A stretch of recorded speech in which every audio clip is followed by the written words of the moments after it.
আর যখন আমরা ভিডিও করি, আমাদের ভিডিও করার মাঝে আমাদের ইউটিউব চ্যানেলে অনেক মানুষই কমেন্ট করে, আমাদের ফেসবুক মেসেঞ্জারে অনেক মানুষই আসে, কমেন্টে জানায় আপনি অনেক সুন্দর, আমি আরও গর্বিত হই, আপনি অনেক হ্যাপি, আমি আরও গর্বিত হই।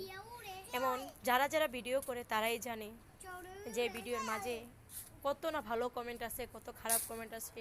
কেউ মনে হয় খাতায় নাম উঠাইয়া দেয়, আবার কেউ মনে হয় বাসতলা নামায়, আবার কেউ মনে হয় চায়া দেয়।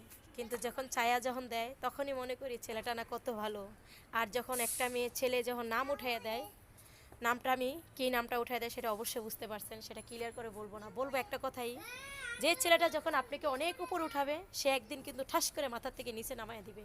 তখন আর আপনার অস্তিত্ব কিছুই থাকবে না।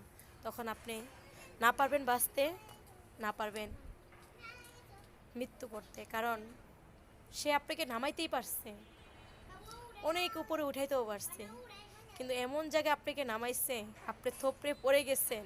নাই আপনার জীবনে কোনো কিছু, নাই কোনো কিছুর অস্তিত্ব, নাই কোনো চেহারা, নাই কোনো অস্তিত্ব। এমন লাইফে এমন কোনো ছেলেকে কোনোদিনও ভাসবেন না আপনারা, যে ছেলে উপর দিয়ে ভালোবাসে, মন থেকে নয়। যে দুইটা ঠোঁট দিয়ে মানুষ অনেক কিছু বলে, আমি নিজেও বলি একটা ছেলেকে, ওয়াও আপনি অনেক সুন্দর, আপনি হ্যান্ডসাম, কিন্তু কেন বলি এটা আমার উপর দিয়ে বলি, কিন্তু আমি তো একটা সংসারী মেয়ে, আমি তো বিবাহ করছি, আমার 3টা বেবি আছে, আমি তো সব কিছুই বলি। কিন্তু আদৌ কি ছেলেটাকে কি আমি মন থেকে বলছি? সে আমাকে কমেন্ট করছে, আমি তার কমেন্টে উল্টা রিপ্লাই দিয়েছি, তাকে আকর্ষণিত করেছি। এটা কিন্তু কিছু কিছু মেয়েদের দোষ। যেমন কোনো ছেলে যদি কমেন্টে বলে আপনাকে হ্যাপি লাগছে, আপনি বলবেন মাশাল্লাহ আলহামদুলিল্লাহ, কিবা হ্যাঁ ওকে, ভিডিও দেখতেছেও ভালো কথা।